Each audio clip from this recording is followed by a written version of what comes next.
Hi, my name is Dong and I'm an animator in the Japanese animation industry. Today, let's look at two important concepts in animation: spacing and timing. Those two words are often used interchangeably, but they are extremely different concepts. Here is something I animated. If you are a channel member, you might have seen this scene before. It's two key drawings of our character, and it's a simple acting scene with her adjusting her muffler. I'll be using Clip Studio Paint, but you may use any software you would like. I will also provide the layout template in the description if you would like to draw something yourself. Here we have the starting and ending pose, and as the key animator, our job is to also figure out how our character moves between those two drawings.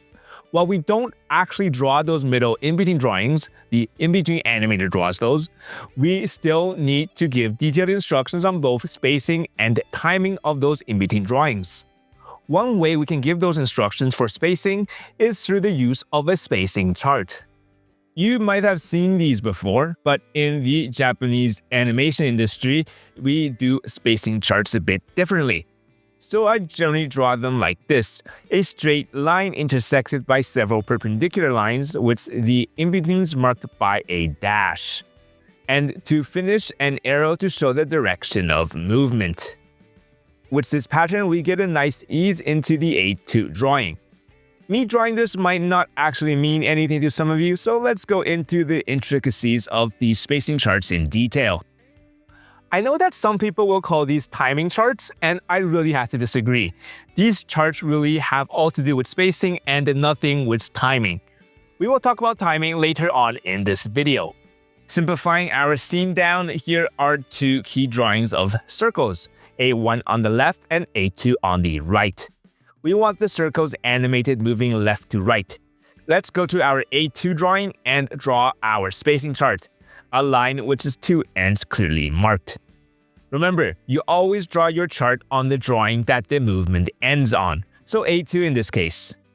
Here you can mark the ends with the drawing number, but this is generally optional if it feels clear to the person drawing your in-betweens. When we space out our in-betweens, we can generally position those in-betweens anywhere we want, but a common location would be in the middle, the half position. You can then further subdivide that by 2 and have an in-between at the 1/4 and the 3/4 position.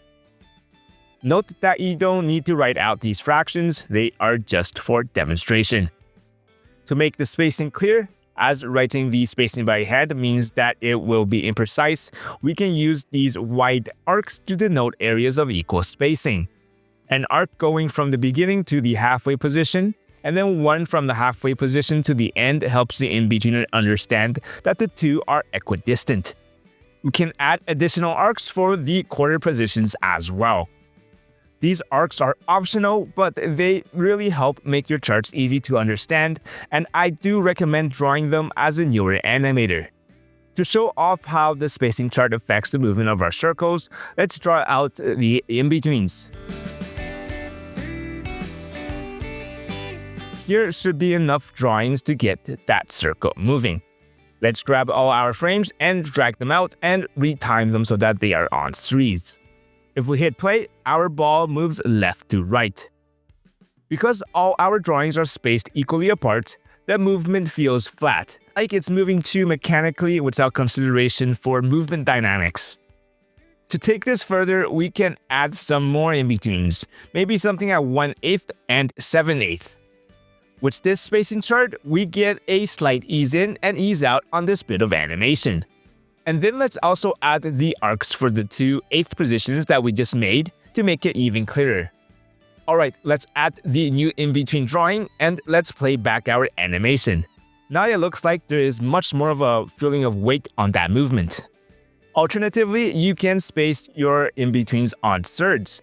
So one in-between at the 1/3 and one at the 2/3 position, for example. And let's use the arcs to make the spacing clear. We can also use halves to subdivide the timing, so let's do that at the beginning and the end. With this chart, we have added a stronger ease in and ease out of our animation. Let's check it out. Here's a little tip for you to make your timing charts more accurate. When you only need an in-between at the 1/4 or 3/4 position, for example, you can draw a dotted line at the half position and use that as the reference to subdivide the chart into quarters. This will also greatly help out the in-between animator. Sometimes I've seen spacing charts a bit like this, where the beginning and the end is hard to understand. This is considered not good and your directors aren't going to like something like this, so try and avoid it. Let's go back to our scene at the beginning. Let's see how all those different spacing charts will make our animation look like in practice.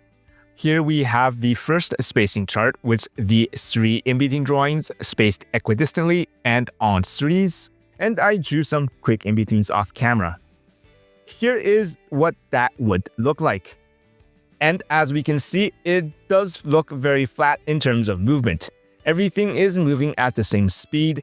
It's very boring, and I think making boring things are some of the worst things that we can do as artists. Then if we add an additional in-between at the 1/8 and 7/8 position, and if we draw the associated in-betweens, our animation will look like this. A bit more of an ease in and ease out adds weight to the movement and our animation looks much better. Let's try and push it even more. Let's add an additional in-between at the beginning and at the end at the 1/16 and the 15/16 position. And with our in-betweens drawn, our animation looks like this. And now you can really feel the weight of that movement. We can still fine-tune the movement. We can maybe remove some in-between drawings to get the movement to start snappier, like with removing the third drawing here. This way the movement starts faster and unbalanced moves often look and feel better. We can also straight up remove drawings 2 to 4 and only have that ease in at the end. This can also work, and this is a common spacing chart pattern that pro animators will use. Undoing those changes for a moment, we can also affect the dynamics of our movements through the use of timing changes. We dictate the timing of our animation partially through the timeline of our software, but mainly through animation timesheets, also called exposure sheets or dope sheets. They look something like this, and I'll leave a link to this in the description. I already have a video going in depth on how to write these, so today I will just mainly be going through the action column over here where our rough animation will be. Let's also fill in some information for this cut. Here is the episode number, here is the title of our cut, here is the cut number, and this is the slugging or how long the cut is in seconds plus frames. This cut with our character will be 2 seconds long, so 2 seconds plus 0 frames. And then we mark off the cutoff point at 2 seconds in the timesheet proper. Then let's fill in the timing of our animation. And looking back at our timeline, A1 will be exposed from frame 1 and A2 at frame 34. So let's fill in that information on our timesheet. The animation starts moving at frame 13, and there are 7 in-between drawings spaced on threes at the moment. So let's fill that in with some dashes representing the in-betweens. And this timesheet, written this way, will give us the same animation from before. We can also modify the dynamics of the movement by adjusting the number of frames each drawing is exposed for. Right now the whole animation is on threes, and if we put everything on twos, like so, we can speed up the animation overall. Here it feels much smoother this way, and you might like the way how this feels. Going back and undoing all those changes, if we want the beginning to start faster and with more force, maybe we can put the first, second, and third in-between drawings on twos instead. If we do this, the movement starts much faster and with a greater feeling of force and weight. Here is how that animation would look like. We can push this even further with putting the first, second, and third in-between on ones and the fourth in-between on twos. And here is what that would look like. Now it is even snappier. You can really play around with this. By mixing ones, twos, and threes in your animation, you make the movement feel much more dynamic and interesting. Here is me timing the animation so that the first in-between is on threes, the second on ones, the third and fourth in-between on twos, and the rest on threes. This gives the animation a different dynamic where the first half of the animation is both faster but also starts slower with that first in-between on-series. It gives both end of the movement a feeling of weight, and I think it looks much more interesting. Skilled animators will be able to mix and match different spacing with interesting timing for a scene to create the best animation that they can. And I think as a newer animator, that is a great skill to learn. And you learn through experimentation.